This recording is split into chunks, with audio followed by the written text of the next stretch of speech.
नमस्कार, जय महाराष्ट्र. मी डॉक्टर अनिल फळे. काल संसदेमध्ये नारी शक्ती वंदन विधेयक संशोधन याच्यामध्ये पराभव झाला. कारण की पंतप्रधान नरेंद्र मोदी, केंद्रीय गृहमंत्री अमित शहा यांनी केलेला सेल्फ गोल.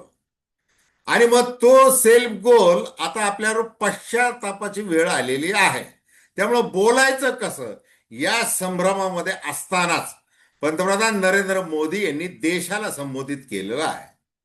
आणि महिला आपला अपमान न विसरता या इंडिया आघाडीच्या सर्व पक्षांना, काँग्रेस सहित, त्यांनी केलेल्या पापाबद्दल धडा शिकवतील अशा प्रकारचा आशावाद व्यक्त करण्यापलीकडे नरेंद्र मोदी काही बोलू शकलेले नाही. म्हणजे एक तर त्यांनी जे काही संबोधित केलेलं आहे, म्हणजे ती जी काही मन की बात सांगितलेली आहे, ती पंतप्रधान म्हणून बोलण्यापेक्षा भारतीय जनता पार्टीचे नेते ज्याप्रमाणे निवडणुकीमध्ये बोलतात त्याप्रमाणे ते बोललेले आहेत. आणि एकूणच आता हा जो सेटबॅक भारतीय जनता पार्टीला बसलेला आहे त्याविषयी आपण थेट विश्लेषण करतोय. आता एक तर बघा की इंडिया आघाडीच्या काँग्रेससह सर्व प्रादेशिक पक्षांनी, म्हणजे आता काँग्रेस तर राष्ट्रीय पक्ष आहे, पण बाकीचे जे घटक पक्ष आहेत ते सगळे प्रादेशिक पक्ष आहेत. त्या सगळ्यांनी खरं तर पंतप्रधान नरेंद्र मोदी आणि केंद्रीय गृहमंत्री अमित शहा यांचे आभार मानले पाहिजेत की त्यांनी 12 वर्षामध्ये एकदा तरी हा विजय मिळवून दिलेला आहे. काल त्यासंबंधी आपण बोलतोय तेव्हा दर्शकांना विनंती की चॅनल सबस्क्राईब करावं, सबस्क्राईबचं बटन दाबावं, बेल आयकॉनचं बटन दाबावं आणि आपल्या प्रतिक्रिया बिनधास्तपणे नोंदवाव्या. एक तटस्थ भूमिकेतून, स्वतंत्र पत्रकारिता म्हणून, सर्वसामान्यांच्या दृष्टिकोनातून आपण चर्चा करत असतो. एक तर बघा की जो कायदा नारी शक्ती वंदन अधिनियम हा सप्टेंबर 2023 मध्ये संमत झालेला आहे आणि त्याला काँग्रेससह सर्व पक्षांनी पाठिंबा दिलेला आहे. म्हणजे लोकसभा आणि विधानसभा निवडणुकीमध्ये महिलांना सरसकट 33% आरक्षण देण्यात यावं असा तो कायदा महिला आरक्षणाच्या संदर्भातला तो मंजूर झालेला आहेच आहे. मग आता हे नवीन काय आहे? तर हे नवीन काय आहे याचा प्रश्न हा भारतीय जनता पार्टीमधल्या खासदारांना सुद्धा पडला होता. आणि मग इंडिया आघाडीतल्या काँग्रेस सर्वांना तो पडला आणि आता आपल्याला ही संधी आहे आपली एकी दाखवण्याची. आपण जर आता या विधेयकाच्या वेळेला अनुपस्थित राहिलो तर आपल्या इंडिया आघाडीचं मोठं नुकसान होऊ शकतं. अशी काळजी प्रत्येक पक्षाने घेतली पाहिजे. हे प्रत्येकाने लक्षात ठेवलं पाहिजे. या पद्धतीने सूचना देण्यात आल्या होत्या.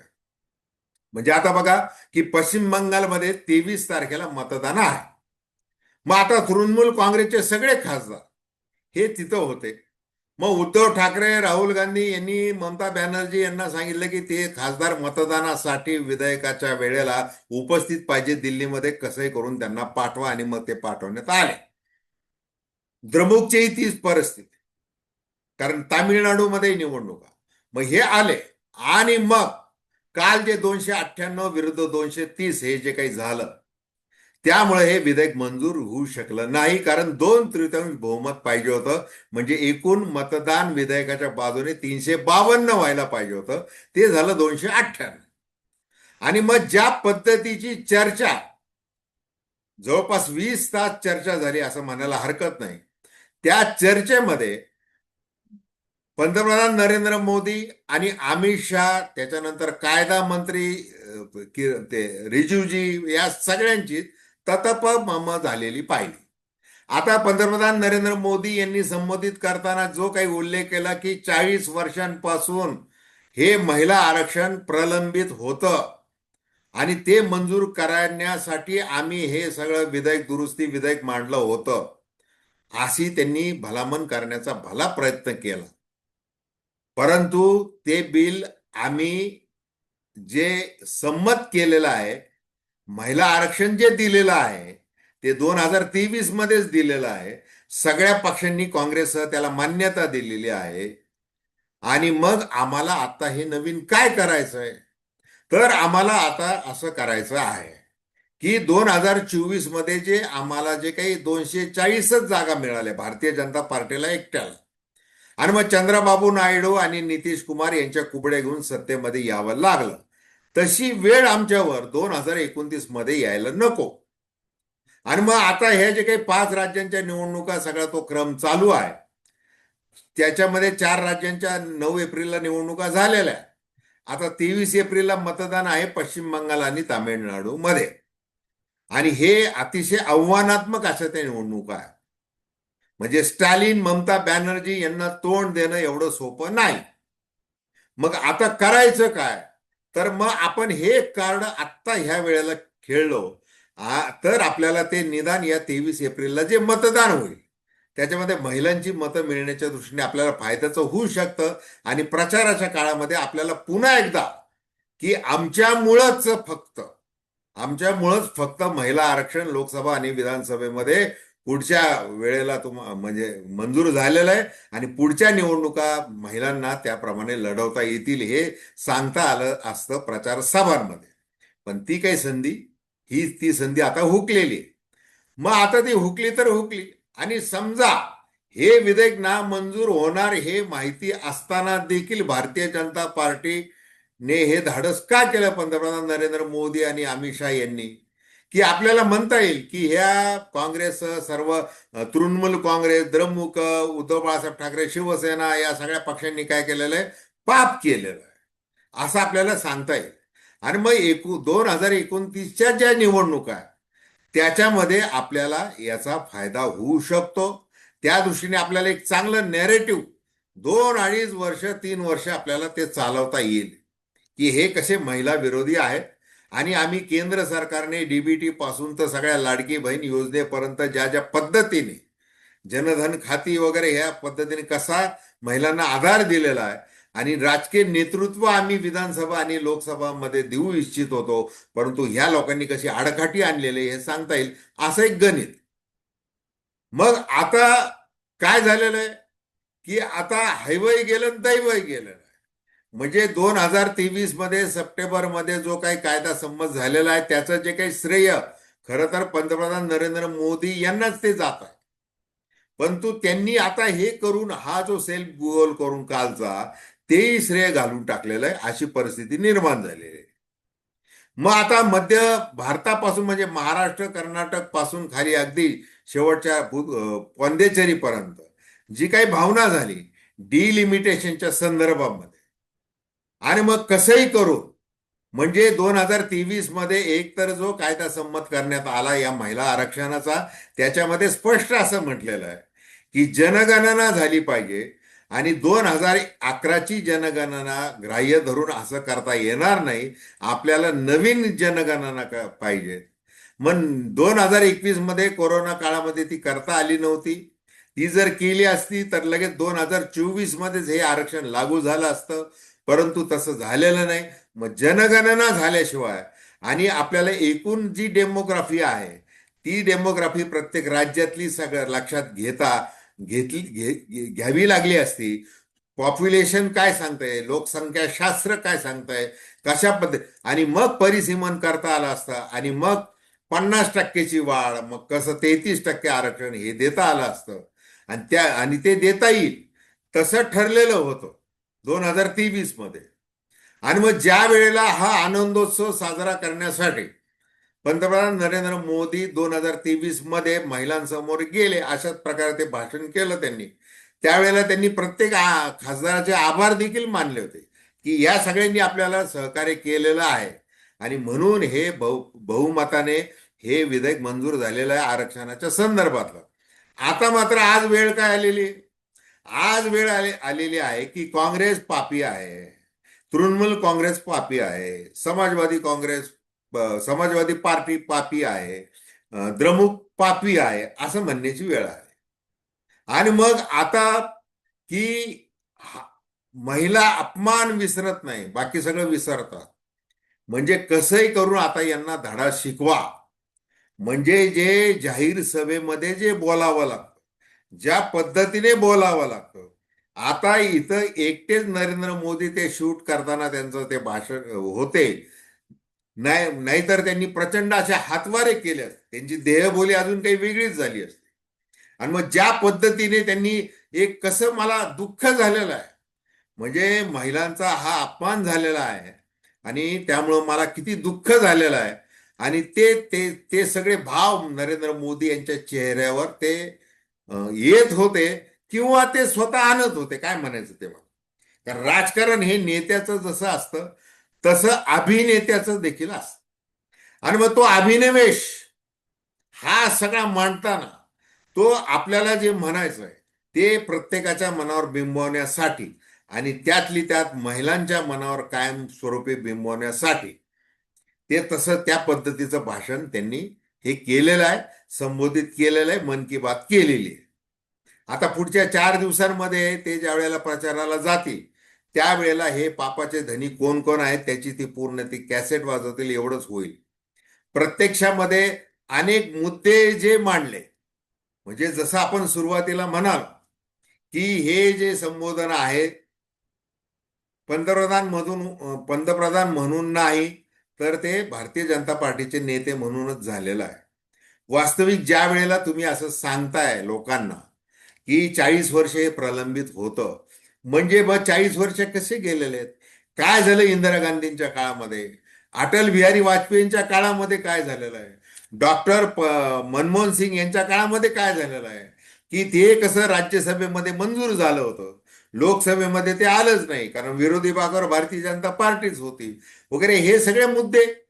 याचा धांडोळा जर घेतला असता आणि मग ही जी काही डिलिमिटेशन परिसीमन हे कशा पद्धतीने आहे, मग आम्हाला काही भेद करायचा नाही. म्हणजे पंतप्रधान नरेंद्र मोदी यांनी आज संबोधित करताना काय सांगितलं की काँग्रेसला ही धुई माजवायची आहे. वास्तविक दक्षिणेमधले जेवढे राज्य आहेत या राज्यांची एकमुखी जी मागणी आहे की डिलिमिटेशनला आमचा विरोध आहे, पुनर्रचना करण्याला. त्याची अनेक कारणं आहेत. कारण की आम्ही ज्या पद्धतीने जेवढा आमचा जीडीपी आहे, आमचा जीएसटी जो गोळा होतो तो सगळा केंद्राला पाठवतो आणि त्याच्या तुलनेमध्ये आम्हाला मिळतं काय? आणि तो खर्च कुणावर होतो तर तो उत्तरेतल्या राज्यांवर. मग उत्तरेतले राज्य म्हणजे बिमारू अनेक राज्य आहेत, एक दोन सोडले दिल्ली वगैरे, तर बाकीचे सगळे बिमारू राज्य आहेत.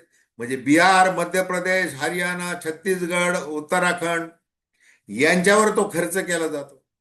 आणि ज्या वेळेला हे जर डिलिमिटेशन हे सगळं जर झालं परिसीमन आणि नवीन तुम्ही अगदी 543, 850 खासदार केले, विधानसभेमध्ये 50% जागा वाढवल्या, तरी काय होणार आहे? इकडे ज्या वेळेला आपण खालच्या सगळ्या दक्षिणेतल्या राज्यांचा विचार केला तर तिथं एकूण जागा म्हणजे तो त्या 33% वाढणार आणि वर ज्या वाढणार त्या 77% वाढणार, कारण लोकसंख्या या सगळ्या गोष्टीचा विचार करता. म्हणजे पुन्हा अन्याय तो अन्याय आहेच आहे. मग त्यामुळे तो विरोध आहे. आणि मग जर करायचंच असेल तर तुम्ही व्यवस्थित ही जनगणना जी नव्याने तुम्ही सुरू केलेली आहे ती जनगणना केल्यानंतर करा. त्याच्यानंतर दुसरा कास्ट सेन्ससचा मुद्दा आला होता, जात गणना. मग याच्यामध्ये या विधेयक दुरुस्तीमध्ये किंवा आधी मूळ कायद्यामध्ये जे काय म्हटलेलं आहे की आदिवासी आणि दलित महिलांसाठी, अनुसूचित जाती आणि अनुसूचित जमातीसाठी हे आरक्षण 33% म्हणजे विधानसभा लोकसभेमधलं हे ठेवलं जाईल. परंतु ओबीसी महिलांचा विचारच केलेला नाही. आणि मग तो कधी करता येणार आहे? ज्या वेळेला जातगणना होईल, ज्या आणि मग किती टक्के नेमके आहेत त्यावेळेला तो विचार करावा लागेल. आणि म्हणून मग मधल्या सगळ्या काळामध्ये राहुल गांधी असतील, इंडिया आघाडी मधले वेगवेगळे पक्ष असतील, या सगळ्यांनी काय मागणी केलेली आहे? जातगणना झाली पाहिजे. आता सुरुवातीला राष्ट्रीय स्वयंसेवक संघ असेल, भारतीय जनता पार्टी असेल, जातगणनेची गरज नाही, जाती जातीमध्ये भांडणं लावायचा तो प्रकार होईल, आपण एक जात सारे हिंदू आहोत वगैरे वगैरे ते सगळं. मग ज्या वेळेला तो लक्षात आले की आपल्याला जातगणना करणं हे क्रमप्राप्त आहे त्याप्रमाणे जाहीर केलं आणि ती करू. जसं काल गृहमंत्री अमित शहा वारंवार ते सांगत होते की होय आम्ही ती जातगणना करणार आहोत, ते करत आहोत.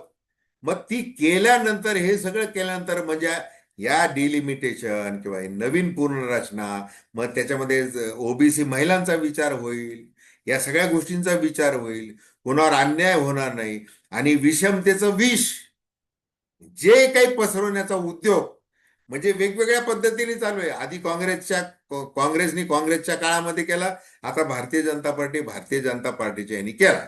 मरतय कोण? सर्वसामान्य माणूस. मग आता राज्यांमधला जो विकास आहे तो समतोल पद्धतीने होतोय का? तर तो अजिबात. उलट छोटी छोटी राज्य निर्माण झाली पाहिजे, अशा प्रकारची भूमिका भारतीय जनता पार्टीची आहे. कारण की ती विकास झाला पाहिजे, त्यासाठी हे झालं पाहिजे. म्हणजे जिथं तुकडे पाडण्याचं सगळं मागणी केली जाते आजही अनेक राज्यांमध्ये, म्हणजे गोरखालँड वगैरे, जसं ते गोगाई परवा बोलले लोकसभेमध्ये, अशी मागणी केली जाते. अशा परिस्थितीमध्ये अजून तुम्ही किती ह्या गोष्टी करणार आहात? महाराष्ट्रापुरतं सांगायचं तर महाराष्ट्रातल्या सगळ्या पक्षांनी जेवढं बोललेलं नाही तेवढं एकटं ते राज ठाकरे यांच्या निवेदनातून सगळं आलेलं आहे की कशा प्रकारे विषमतेचा विषय आणि महाराष्ट्रावर नेमका कसा अन्याय होणार आहे. म्हणजे भाषावार प्रांतरचना झालेली, पंजाबी भाषा, महाराष्ट्र, मराठी, तामिळनाडू, हे त्या पद्धतीने जी झालेली आहे त्याच्यामध्येही मोडता पाय घालायचा आहे. आणि एकूण जे आपले हिंदी हिंदी भाषिक जे आहेत, जे सगळ्या राज्यांमध्ये पसरत चाललेले आहेत, त्यांच्या जोरावर आपलं राज्य वाढवत न्यायचं आणि चिरंतन काळ आपणच सत्तेवर राहू आणि काँग्रेस मुक्त भारत करू, अशा प्रकारच्या वल्गना केल्या गेल्या होत्या, केल्या जात आहेत. आणि त्याला छेद देणारं हे विधेयक आहे. आता एक विधेयक नामंजूर झालं म्हणजे सरकारचा पूर्णतः पराभव झाला असंही म्हणता येणार नाही, हेही तितकंच खरं. आणि काहीही असलं तरी अमित शहा आणि पंतप्रधान नरेंद्र मोदी यांनी सेल गोल केलेला आहे आणि त्याचा पश्चाताप त्यांना होताना दिसत आहे. तेच नरेंद्र मोदी यांच्या मन की बात मधून आज दिसलेला आहे. एवढंच. तर धन्यवाद. हा व्हिडिओ आपल्याला आवडला असेल अवश्य शेअर करा, सबस्क्राईब करा आणि आपली प्रतिक्रिया बिनधास्तपणे नोंदवा. धन्यवाद.